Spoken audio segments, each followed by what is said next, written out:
नमस्कार, good morning. क्या हाल चाल है प्यारे बच्चों। आप सभी का स्वागत है मेरे यूट्यूब चैनल केमिस्ट्री पेज में। इस यूट्यूब चैनल पर हम एक क्रैश कोर्स JEE नीट 2021 के नाम से चला रहे हैं, जिसमें केमिस्ट्री सब्जेक्ट की पूरी तैयारी करवाई जाती है। तो बच्चों, इस क्रैश कोर्स के अंदर आपको ये सारी चीजें मिलने वाली है। फुल चैप्टर रिवीजन होगा, online test chapter wise, online combined test, previous year paper solution JEE NEET दोनों के, प्रैक्टिस सीट दी जाती है प्रैक्टिस करने के लिए, और जो भी डाउट मेरे पास आते हैं उनको मैं अपने टेलीग्राम ग्रुप पर सॉल्व करवाता हूं। तो बच्चों, ये सारी चीजें आपको एकदम फ्री मिलने वाली हैं। मेरे क्रैश कोर्स को कैसे ज्वाइन करना है, तो सबसे पहले आपको मेरे यूट्यूब चैनल को सब्सक्राइब करना है और बेल आइकन दबा देना है, ताकि आपको सारे नोटिफिकेशन मिलते रहे। और आपकी स्क्रीन के सामने कुछ लिंक दिए हैं, यही सारे लिंक मैंने इस वीडियो के डिस्क्रिप्शन में भी डाले हैं, तो उन लिंक के माध्यम से आप मुझसे जुड़ सकते हैं। तो बच्चों, आज हमारे पास होने वाला है JEE main previous year paper solution. Chapter होगा हाइड्रोकार्बन। 2020 के सारे क्वेश्चन का हम एनालिसिस करने वाले हैं। तो चलो शुरू करते हैं। तो आपकी स्क्रीन के सामने क्वेश्चन नंबर 1 6 सितंबर 2020 को पहली शिफ्ट में आ रखा है। तो बच्चों देखिए क्या पूछा है। यहां पर एक कंपाउंड दे रखा है जिसमें ट्रिपल बॉन्ड है, 2 बेंजीन रिंग है, एक तरफ OCH3 जुड़ा है, दूसरी तरफ NO2 जुड़ा है, और यहां पर हो रहा है हाइड्रोलाइसिस। तो बच्चों, हमेशा ट्रिपल बॉन्ड का हाइड्रोलाइसिस किसकी प्रेजेंस में होता है? Hg2+ और H+। ठीक है, तो हाइड्रोलाइसिस मतलब यहां पर इलेक्ट्रोफिलिक एडिशन रिएक्शन हो रही है। तो एक कार्बन पे लगने वाला है H+ और दूसरे कार्बन पे लगने वाला है OH-। ठीक, अब किस पर OH लगेगा और किस पर H लगेगा, यह कैसे डिसाइड होगा? This is due to the stability of carbocation. तो देखिए बच्चों, इस तरह का हमारे पास ट्रिपल बॉन्ड है, ये और ये ट्रिपल बॉन्ड है। ठीक है, और इधर बेंजीन रिंग जुड़ी है और उस पर क्या जुड़ा है? OCH3, और दूसरी तरफ जो है बेंजीन रिंग है और उस पर जुड़ा है NO2। क्लियर। अब देखिए, जब यहां पर H+ अटैक करेगा तो 2 कार्बोकेटाइन बनने की पॉसिबिलिटी है। तो एक कार्बोकेटाइन बच्चों यहां पर बनने की पॉसिबिलिटी और दूसरा कार्बोकेटाइन यहां पर बनने की पॉसिबिलिटी है। तो एक कार्बोकेटाइन ये बना, ट्रिपल बॉन्ड की जगह डबल बॉन्ड हो जाएगा, और दूसरा कार्बोकेटाइन बनेगा ये वाला। अब अगर मैं देखूं तो दोनों कार्बोकेटाइन में से जिस रिंग पर OCH3 जुड़ा होगा उसका कार्बोकेटाइन ज्यादा स्टेबल होगा, because OCH3 is electron donating group. तो ये वाला कार्बोकेटाइन ज्यादा स्टेबल है और ये वाला कम स्टेबल है। ठीक है, तो जो हमारा OH आयन है वो इस कार्बोकेटाइन अटैक करके इसको प्रोडक्ट में कन्वर्ट कर देगा। तो अल्टीमेटली आपको इस तरह का कुछ एडिशन प्रोडक्ट दिखेगा। ये डबल बॉन्ड हो गया, यहां OH हो गया और इस पर H हो गया। अब देखिए बच्चों, जब ट्रिपल बॉन्ड पर OH और H लगते हैं तो यहां पर ट्यूटामेरिज्म होता है। तो ये डबल बॉन्ड यहां आएगा और ये H है, ये इस कार्बन के पास चला जाएगा। तो अल्टीमेटली आपको किस तरह दिखेगा? देखो, एक H और 2 H इस पर हो गए, ये सिंगल बॉन्ड हो गया, और इस पर डबल बॉन्ड O आ गया। यस, तो आपको इस तरह का कोई स्ट्रक्चर फाइनल प्रोडक्ट में देखने को मिलेगा। ये देखिए, तो अल्टीमेटली जो ट्रिपल बॉन्ड है वो किस में कन्वर्ट हो जाएगा? कीटोन में कन्वर्ट हो जाएगा। तो बच्चों, ऐसा आपको किस में दिख रहा है? ए ऑप्शन में दिख रहा है। देखो, ए ऑप्शन देखिए, तो A will be the correct answer. Question number 2, यहां पर भी ट्रिपल बॉन्ड है और उसमें आपको HgSO4 H2SO4 का हाइड्रोलाइसिस करना है। देन उसके बाद ग्रिग्नार्ड रिएजेंट H2 और उसके बाद कॉन्सेंट्रेटेड H2SO4। तो 3 रिएक्शन करनी है आपको। चलिए 1 बाय 1 देखते हैं। तो ये आपके पास एक एल्काइन है और इसका हाइड्रोलाइसिस करेंगे in the presence of Hg2+NH+। ठीक है, तो जैसा मैंने आपको बोला था हाइड्रोलाइसिस होगा तो एक तरफ H आएगा, एक तरफ OH आएगा। तो मार्कोनिकोव के अकॉर्डिंग बीच में OH आता है और इस कार्बन पर H आता है। ठीक है, क्योंकि ये कार्बोकेटाइन ज्यादा स्टेबल होगा। तो अब ट्रिपल बॉन्ड किस में कन्वर्ट हो जाएगा? डबल बॉन्ड में। ठीक, तो अब बच्चों यहां पर क्या होगा? ट्यूटामेरिज्म होगा, तो ये बॉन्ड यहां शिफ्ट होगा और ये कार्बन यहां चला जाएगा। तो अल्टीमेटली अब आपको इस तरह का प्रोडक्ट दिखेगा, C डबल बॉन्ड O और इधर CH3। अब देखिए, ये बन गया कीटोन हमारा। अब सेकंड में हमें C2H5MgBr से रिएक्शन करनी है, ग्रिग्नार्ड रिएजेंट। तो बच्चों, ग्रिग्नार्ड रिएजेंट कीटोन के साथ रिएक्शन करके उसको किस में कन्वर्ट करता है? टर्सरी एल्कोहल में। तो ये जो रिएक्शन है वो कुछ इस तरह से हो जाएगी। देखिए, तो यहां पर लग जाएगा ग्रिग्नार्ड रिएजेंट से आया हुआ R C2H5 और यहां हो जाएगा CH3 और ये O किस में कन्वर्ट हो जाएगा, OH में। तो आपको इस तरह का अल्कोहल मिल जाएगा, दिस इज टर्सरी अल्कोहल। अब देखिए तीसरी रिएक्शन में क्या करें, ये बोल रहा है कि कॉन्सेंट्रेटेड H2SO4, कॉन्सेंट्रेटेड H2SO4 और विद हीट। तो बच्चों क्या होगा, डिहाइड्रेशन होगा। तो डिहाइड्रेशन यानी रिमूवल ऑफ H2O। तो अब देखिए बच्चों, यहां से तो OH निकलेगा और जो H है वो बीटा कार्बन से निकलेगा। तो बीटा कार्बन कितने यहां पर, एक ये भी है और एक ये भी है और एक यहां पर बीटा कार्बन CH2 की फॉर्म में है। तो सेडजेफ रूल के अकॉर्डिंग उस बीटा कार्बन से हाइड्रोजन रिमूव होगा जिस पर नंबर ऑफ हाइड्रोजन कम होंगे। तो ये वाला हाइड्रोजन निकल जाएगा, तो डबल बॉन्ड यहां पर आ जाएगा। तो अल्टीमेटली आपको जो प्रोडक्ट मिलेगा वो मिलेगा कुछ इस तरह का, देखिए डबल बॉन्ड C और ऊपर CH2CH3 और इस साइड CH3। तो आपको D will be the correct option मिलने वाला है, D will be the correct option. चलो आ जाओ क्वेश्चन नंबर 3। तो यहां पर दे रखा है आपको A और A से बन रहा है B और B से बन रहा है C। तो A और B के बीच में क्या है, रेड हॉट आयरन ट्यूब, ठीक है। और जो B है, B और C के बीच में CH3Cl और AlCl3, ठीक है। अब ये पूछ रहा है कि जो C है उसमें कितने एटम एक ही प्लेन में है। तो पहले पता करते हैं कि C है क्या। तो देखो बच्चों, यहां पर इसने एक क्लू दिया है कि A जो है लोएस्ट वेट एल्काइन है।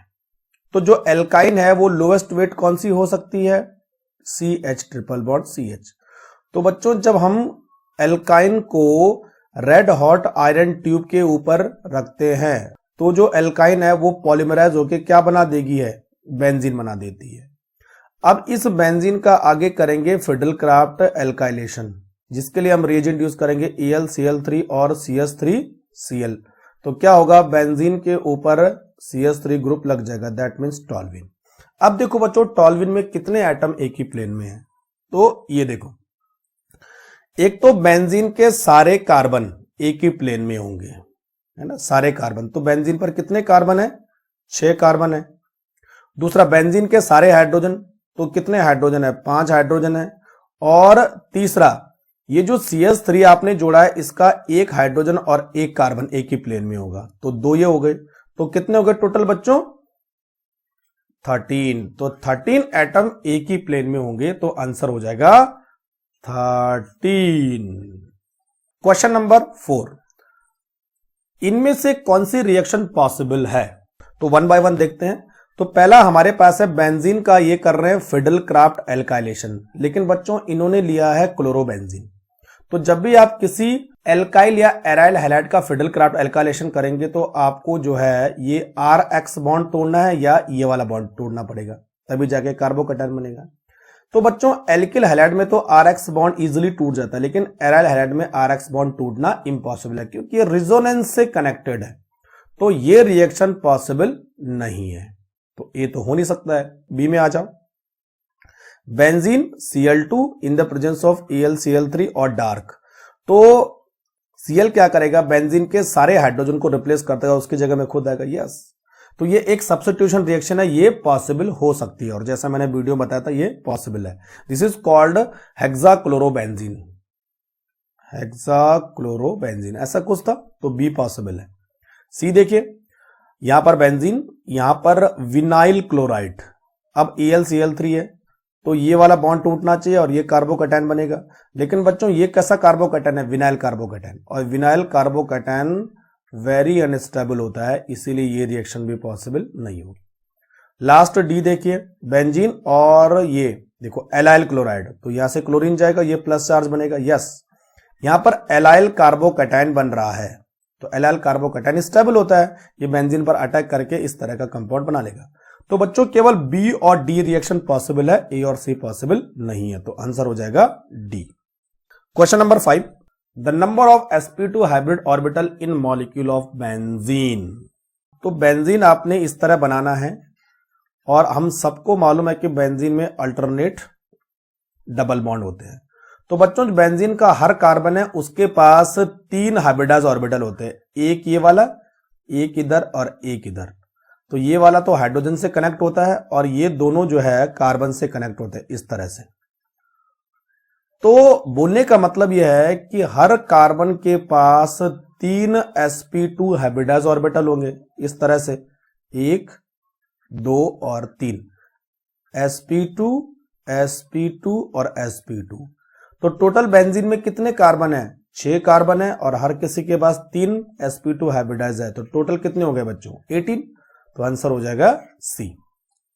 चलो क्वेश्चन नंबर 6। यहां पर आपको एक CN वाला कंपाउंड दिया है और आगे पूछा है पेरोक्साइड एंड हीट। तो बना लेते हैं इसको इस तरह से, CN और पेरोक्साइड यानी ROOR, ठीक, और हीट। तो बच्चों हम सब लोग जानते हैं कि अगर पेरोक्साइड और हीट होता है इसका मतलब फ्री रेडिकल रिएक्शन हो रही है, यानी जो मैकेनिज्म होगी फ्री रेडिकल से होगी। तो जो ए होगा वो एक फ्री रेडिकल होगा। तो कई सारे फ्री रेडिकल पॉसिबल है लेकिन हमें मोस्ट स्टेबल फ्री रेडिकल देखना है। तो बच्चों देखिए यहां पर जो मोस्ट स्टेबल फ्री रेडिकल है वो ये वाला होने वाला है। ये वाला जो फ्री रेडिकल है वो जस्ट कार्बोकैटायन के जैसे होता है। तो यहां पर जो फ्री रेडिकल है वो साइनाइड के साथ C�BN के साथ रेजोनेंस कर सकता है, इसीलिए इस फ्री रेडिकल की स्टेबिलिटी सबसे ज्यादा होगी। तो ए हो गया हमारा ये वाला फ्री रेडिकल। तो अगर आप ऑप्शन देखोगे तो ऑप्शन में केवल बी और डी ऐसा है, तो बी और डी में आंसर हो सकता है। क्लियर। फिर ये बोल रहा है कि जो हमारा ए है उसकी रिएक्शन किसके साथ करवानी है? ये वाला दे रखा, देखो ऐसा वाला कोई कंपाउंड है, ऐसा वाला है ना, तो वो क्या बनाएगा? बी बनाएगा। अब देखिए बच्चों जब एक फ्री रेडिकल किसी फ्रेश मॉलिक्यूल पर अटैक करता है तो अगेन एक फ्री रेडिकल जनरेट होता है। तो ये फ्री रेडिकल जब इस पर अटैक करेगा तो यहां पर डबल बॉन्ड होने की वजह से 2 फ्री रेडिकल पॉसिबल है, एक किनारे वाला और एक बीच वाला, है ना। तो अब मुझे बताओ कौन सा स्टेबल है? बीच वाला स्टेबल है। तो इसका मतलब ये जो मॉलिक्यूल है वो किनारे वाले कार्बन से अटैच्ड होगा। तो देखो ये इस तरह कुछ बनाएगा C और N, और यहां पर देखिए कितने कार्बन है? 1 2 3 4 5।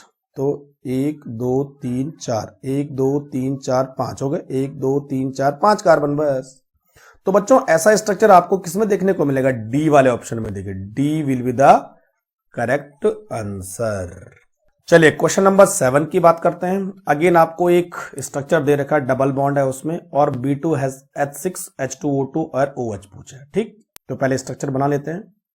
तो ये कुछ हमारे पास है C और नीचे 2 CH3 है, ऐसा कुछ बना लिया मैंने, double bond CH and CH2 और CH3 है ना। जहां मैंने इस तरह लिखा ये CH3 होगा, है ना, H आप जोड़ लीजिए, ये CH3 होगा, बीच वाला इधर CH होगा, ठीक।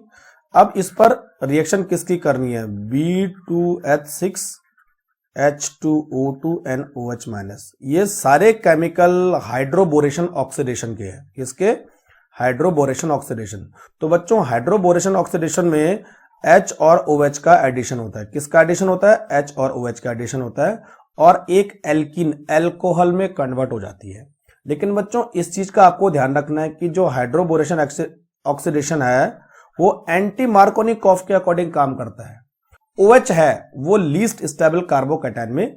तो इसका मतलब अगर हमारे पास 2 कार्बन है तो टर्सरी कार्बन के बजाय जो OH है वो सेकेंडरी कार्बन में अटैक करेगा, ठीक है, और H यहां पर अटैक करेगा। तो अब ये डबल बॉन्ड यहां से हट जाएगा और ये एल्कोहल में कन्वर्ट हो जाएगा। तो ये हमारा A हो गया। अब जो है हमने करना है इसका डाइल्यूट H2SO4 के साथ ट्रीटमेंट और हीट। तो H2SO4 और हीट होगा तो इसका मतलब डिहाइड्रेशन होने वाला है और वाटर निकलेगा। तो बच्चों अब वाटर निकलेगा तो दोबारा से एल्कीन बनेगी। कौन सी एल्कीन बनेगी? देखिए, तो जब डाइल्यूट H2SO4 के साथ रिएक्शन करते हैं तो सबसे पहले प्रोटॉन अटैक करता है। पहले प्रोटॉन अटैक करेगा इस पर, इस, तो ये हो जाएगा OH2, और अब OH2 में इधर प्लस आ जाएगा तो ये पूरा निकल गया और एक कार्बोकैटायन बन गया। तो अब आपको कुछ इस तरह का कार्बोकैटायन देखने को मिलेगा। देखो अब ये सेकेंडरी कार्बोकैटायन है, ये शिफ्ट होके इधर क्या टर्सरी कार्बोकैटायन बना लेगा, क्योंकि कार्बोकैटायन अपने आप को स्टेबल करता है। क्लियर। तो यहां से जो हाइड्रोजन था वो यहां आया और ये प्लस चार्ज यहां चला गया। अब आपको कौन सा कार्बोकैटायन दिख रहा है? Tertiary carbocation. तो चलो मैं बना ही लेता हूं उसको। अब जो है बच्चों यहां से जो है -H निकलना है, यानी कार्बोकैटायन को स्टेबल होना है तो डबल बॉन्ड लगाना पड़ेगा, और डबल बॉन्ड लगाने के लिए आपको किसी एक बीटा कार्बन से हाइड्रोजन को निकालना पड़ेगा। कार्बोकैटायन के अगल बगल वाले जितने भी कार्बन है इनको हम बोलेंगे बीटा कार्बन। तो सर्जेफ रूल के अकॉर्डिंग उस बीटा कार्बन से हाइड्रोजन निकलेगा जिस पर नंबर ऑफ हाइड्रोजन कम होंगे। तो देखो इस वाले कार्बन पर नंबर ऑफ हाइड्रोजन सबसे कम है, तो यहां से हाइड्रोजन निकल के डबल बॉन्ड यहां आ जाएगा। तो अब आपका जो स्ट्रक्चर होगा वो होगा बिल्कुल बी के जैसे, बी। तो B will be the correct answer. चलो next question number 8, which of the following reaction will not produce a racemic product. Not पूछ रहा है, ठीक है, और रैसमिक मतलब डी भी होना चाहिए और एल भी होना चाहिए, डेक्स्ट्रो भी होना चाहिए, लीवो भी होना चाहिए। तो चलो पहली रिएक्शन देखते हैं ना, तो मैं यहीं पे इसको सॉल्व कर देता हूं। पहली रिएक्शन में कीटोन दिया है और HCN दिया है। तो बच्चों यहां पर सबसे पहले न्यूक्लियोफाइल अटैक करेगा किस पर, कार्बन पर। तो ये इलेक्ट्रॉन यहां जाएंगे, ये जो CN है वो नीचे आएगा और H जो है ऊपर जाएगा। तो इसका जो प्रोडक्ट होगा वो आपको दिखेगा CH3COH और इधर CN और इधर CH2 और इधर CH3। तो बच्चों देखो ये कैरल कार्बन बन गया, यानी ये रैसमिक बनाएगा, ठीक। दूसरा देखो HCl का एडिशन एल्किन पर मार्कोनिकॉफ के अकॉर्डिंग, तो Cl यहां अटैक करेगा और H यहां अटैक करेगा। तो देखो H यहां मैंने रख दिया और Cl यहां रख दिया। तो अगेन ये वाला कार्बन आपको कैरल कार्बन देखने को मिलेगा, ऐसा कुछ बन रहा है ना। ये CH3, ये मैंने Cl लगा दिया और ये CH3 तो लगा ही था, ठीक है। तो सिंगल बॉन्ड डबल बॉन्ड में कन्वर्ट हो जाएगा। तो ये वाला कार्बन आपको कैरल कार्बन देखने को मिलेगा। तो कैरल कार्बन मतलब रैसमिक मिक्सचर बनेगा, ठीक। अब इसमें देखो HBr, नीचे कुछ नहीं दे रखा, यानी मार्कोनिकॉफ एडिशन। तो Br आ जाएगा इस वाले कार्बन पर, H आएगा इस वाले कार्बन पर। तो ये कुछ इस तरह दिखेगा आपको, CH3 CH2 CH और ऊपर Br और इधर CH3। अगेन देखो इस H को नीचे लिखो तो अगेन ये कार्बन आपको कैरल कार्बन दिख रहा है ना। तो ये भी रैसमिक मिक्सचर बनाएगा। अब देखिए दोबारा से नीचे last option D, HCl, again Markovnikov addition. तो सबसे पहले क्या करेगा, प्रोटॉन इस पर अटैक करेगा। तो प्रोटॉन अटैक करेगा तो दो कार्बोकैटायन पॉसिबल है, ये और ये, ठीक। अब ये वाला सेकेंडरी कार्बोकैटायन है, तो सेकेंडरी कार्बोकैटायन अगेन स्टेबल होने के लिए यहां जाएगा। तो इसका H इस पर आएगा और ये प्लस चार्ज यहां चला जाएगा। तो आपको जो है एक टर्सरी कार्बोकैटायन मिल जाएगा इस तरह से, है ना। तो अब जो Cl है उस टर्सरी कार्बोकैटायन पर अटैक करके उसको प्रोडक्ट में कन्वर्ट कर देगा। तो Cl नीचे आ जाएगा। तो बच्चों अब यहां पर कोई भी कैरल कार्बन नहीं है, क्योंकि इस कार्बन पर दो ग्रुप एक जैसे हैं। तो D will be the correct answer, क्योंकि D रैसमिक प्रोडक्ट नहीं बनाएगा। रैसमिक प्रोडक्ट तभी बनेगा जब कोई ना कोई कैरल कार्बन जनरेट होता है। Clear. Question number 9, major product of the following reaction is. देखो HBr के दो मॉलिक्यूल है, तो HBr डबल बॉन्ड के साथ एडिशन रिएक्शन दिखाएगा। तो पहले ऊपर वाले में करते हैं, है ना। तो बच्चों HBr किसके अकॉर्डिंग काम करता है, मार्कोनिकॉफ के अकॉर्डिंग। तो Br जो है उस कार्बन पर जाएगा जिसका कार्बोकैटायन सबसे ज्यादा स्टेबल होगा। तो सबसे पहले यहां देखो CH3 और यहां है डबल बॉन्ड, यहां डबल बॉन्ड और यहां पे जोड़ा आपने NO2। तो सबसे पहले मॉलिक्यूल का एडिशन करवाते ऊपर। तो बच्चों Br हमेशा इस कार्बन पर लगेगा और H इस कार्बन करेगा, क्योंकि इस कार्बोकैटायन की स्टेबिलिटी ज्यादा है। Br इस तरह से अटैक करेगा, Br और इधर H। अब दूसरा नीचे वाला NO2 वाले पे, है ना। तो अब देखिए HBr। तो अब देखिए बच्चों दो कार्बोकैटायन अगेन बना लो, एक ये वाला और एक ये वाला। तो इन दोनों में से कौन सा स्टेबल है कार्बोकैटायन है, ये वाला कार्बोकैटायन स्टेबल है, क्योंकि NO2 वाला जो कार्बोकैटायन है वो NO2 के इलेक्ट्रॉन विड्रॉइंग नेचर की वजह से कम स्टेबल है, जबकि यहां पर जो है इलेक्ट्रॉन डोनेटिंग है, क्योंकि ये CH3 है। तो इलेक्ट्रॉन विड्रॉइंग ग्रुप अगर कार्बोकैटायन पर जुड़ा है तो वो इलेक्ट्रॉन विड्रॉ करके कार्बोकैटायन को अनस्टेबल करेगा। इसीलिए बच्चों ये वाला कार्बोकैटायन ज्यादा स्टेबल है, तो जो नेगेटिव पार्ट है वो इसी कार्बन पर आ जाएगा। तो अब आपको स्ट्रक्चर कुछ ऐसा दिखेगा, देखो CH3, एक Br यहां और नीचे NO2 तो जुड़ा है और दूसरा Br यहां। D will be the correct answer. चलो question number 10, which of the following compound show geometrical isomerism. Geometrical isomerism show करने के लिए आपको ये कंडीशन फुलफिल करनी पड़ेगी, यानी every double bond carbon have different group, C पर ए भी होना चाहिए और दूसरे सी पर भी ए भी होना चाहिए। तो आप चेक कर लेते हैं। तो पहला है 2 मिथाइल पेंट 2 इन, तो डबल बॉन्ड और इस पर मिथाइल, तो नहीं आ रहा है ना, देखो दोनों ग्रुप एक जैसे हो रहे हैं, तो पॉसिबल नहीं है। दूसरा 4 मिथाइल पेंट 2 इन, तो डबल बॉन्ड और तो यहां पर आ जाएगा CH3, तो बच्चों ये पॉसिबल है। देखो यहां पर H लगाओ और यहां पर H लगाओ, तो इस कार्बन पर दोनों अलग ग्रुप हो गए और इस कार्बन पे भी दोनों अलग ग्रुप हो गए, यानी B will be the correct answer. बस इसी तरह फाइंड आउट करना है, ठीक। और देखो सी वाला ऑप्शन है जिसमें पेंट 1 इन आ रहा है, तो डबल बॉन्ड अगर पहले कार्बन होता है इस तरह से, तो वहां पर आपको 2 हाइड्रोजन देखने को मिलेंगे पहले कार्बन पर, तो यहां पर भी ज्योमेट्रिकल आइसोमेरिज्म पॉसिबल नहीं है। और डी वाले ऑप्शन में भी डबल बॉन्ड पहले कार्बन पर है। तो ध्यान रखना बच्चों, अगर डबल बॉन्ड पहले कार्बन पर आता है और कोई भी ग्रुप अटैच नहीं होता है, तो वो कभी भी ज्योमेट्रिकल आइसोमेरिज्म शो नहीं करेगा, इसीलिए B will be the correct answer. Question number 11, question number 11 में पूछ रहा है increasing order of boiling point. Boiling point का ऑर्डर आपको पता करना है, तो पहले प्रोडक्ट बनाने हैं फिर उनके बॉइलिंग पॉइंट का ऑर्डर पता करना है। तो सबसे पहला ऑप्शन देखिए, डबल बॉन्ड है HBr है, लेकिन बच्चों यहां परऑक्साइड है, इसका मतलब एंटी मार्कोनिकॉफ के अकॉर्डिंग रिएक्शन होगी, तो जो Br है वो पहले वाले कार्बन पर अटैक करेगा, तो यहां पर आपको इस तरह का प्रोडक्ट देखने को मिलेगा। दूसरे वाले में HBr, लेकिन रिएक्शन कंडीशन नहीं दे रखी, यानी मार्कोनिकॉफ एडिशन है ना, तो Br है वो बीच वाले कार्बन पर अटैक करेगा, तो आपको इस तरह का प्रोडक्ट देखने को मिलेगा, 2 ब्रोमो 2 मिथाइल प्रोपेन, ठीक। अब देखिए तीसरे में भी HBr, कोई कंडीशन नहीं है, तो मार्कोनिकॉफ एडिशन, तो Br जो है इस वाले कार्बन पर आ जाएगा। तो चलिए बच्चों अब देखिए, जो हमारे पास पहला प्रोडक्ट है वो है नॉर्मल ब्यूटाइल ब्रोमाइड, जो दूसरा है वो है हमारे पास टर्सरी ब्यूटाइल ब्रोमाइड, और जो तीसरा है वो सेकेंडरी ब्यूटाइल ब्रोमाइड। यानी पहला जो है अनब्रांच है, दूसरे वाले में ब्रांच है, और तीसरे वाला लेस ब्रांचिंग है। तो जो बॉइलिंग पॉइंट है वो ब्रांचिंग से कम होता है, तो इसका बॉइलिंग पॉइंट सबसे कम होगा, बी का बॉइलिंग पॉइंट सबसे कम, उसके बाद थोड़ा सा बॉइलिंग पॉइंट किसका होगा, सी का ज्यादा होगा, और ए का सबसे ज्यादा होगा। तो बोलने का मतलब यह है कि ब्रांचिंग अगर बढ़ेगी तो बॉइलिंग पॉइंट कम होगा। क्लियर? तो बच्चों इसका आंसर हो जाएगा ए।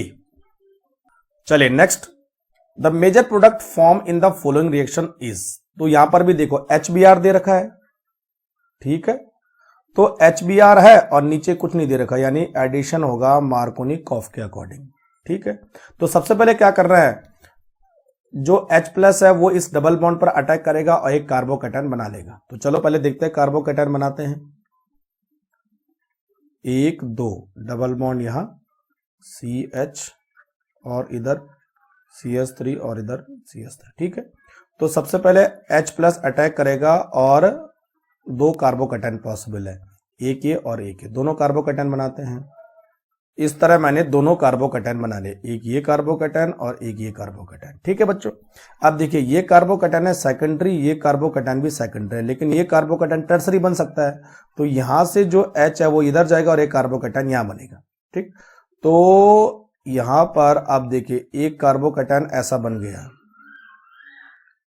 Tertiary carbocation, this is tertiary carbocation, और ये सेकेंडरी कार्बोकैटायन। तो tertiary carbocation is more stable then secondary carbocation. अब देखिए बच्चों, जो Br है वो इस पर अटैक करेगा और इसको प्रोडक्ट में कन्वर्ट कर देगा, तो बच्चों इस तरह हो जाएगा ये। तो यहां पर जो आंसर है वो होने वाला है D, D will be the correct answer. Question number 13, which of the following compound show geometrical isomerism. तो मैंने आपको बोला था कि ज्योमेट्रिकल आइसोमेरिज्म शो करने के लिए हर कार्बन पर डिफरेंट ग्रुप होने चाहिए, ठीक है। तो चलो पहला देखते हैं, देखो डबल बॉन्डेड कार्बन पर 2 ग्रुप सेम है, तो ये नहीं करेगा। डबल बॉन्डेड कार्बन पर देखो एक H है इधर और एक इधर Cl है, तो ये करेगा, और इधर भी देखो ये अलग कंडीशन और अलग कंडीशन, तो it will show geometrical isomerism. ये देख लेते हैं, देखो यहां तो अलग अलग है, लेकिन देखो अगर इसको इस तरह करते हो तो ये और ये दोनों एक ही कंडीशन हो रही है, तो ये नहीं करेगा, यहां पर भी देखे ये और ये एक जैसे कंडीशन में आ रहे हैं तो ये नहीं करेगा। तो कुल मिला के B will be the correct answer. चलो क्वेश्चन नंबर 14। तो 14 क्या बोल रहा है देखिए, which of the following compound produce an optically inactive compound on hydrogenation. तो ऑप्टिकली इनएक्टिव वो कंपाउंड होगा जिसके पास कैरल कार्बन नहीं होगा। ठीक है, तो चलो देखिए बच्चों, डबल बॉन्ड सब में दे रखा है, जब इसका आप हाइड्रोजनेशन करोगे तो डबल बॉन्ड किस में कन्वर्ट हो जाएगा, सिंगल बॉन्ड में। भाई इतना ही करना है। तो चलो सारे डबल बॉन्ड को सिंगल बॉन्ड बना लो। इसको मैंने सिंगल बना लिया, इसको मैंने सिंगल बना लिया, इसको मैंने सिंगल बना लिया और इसको मैंने सिंगल बना लिया। अब देखो बच्चों कैरल कार्बन किस में आ रहा है। तो पहले वाले में देखो कैरल कार्बन है, ये वाला कैरल कार्बन है, 1 2 ये 3 और ये 4 अलग अलग हुए, इट इज कैरल कार्बन। तो ये ऑप्टिकली एक्टिव होगा। दूसरे वाले में देखो 1 2, अब देखिए बच्चों ये और ये दोनों एक जैसे हैं, तो इसका मतलब ये जो कार्बन है वो कैरल नहीं है, इट इज ऑप्टिकली इनएक्टिव और यही हमारा आंसर हो जाएगा। अब चलो इसमें चेक करो, तो ये देखिए बच्चों यहां पर है इथाइल और यहां पर है प्रोपाइल, ये हाइड्रोजन और ये CH3, ये ऑप्टिकली एक्टिव है।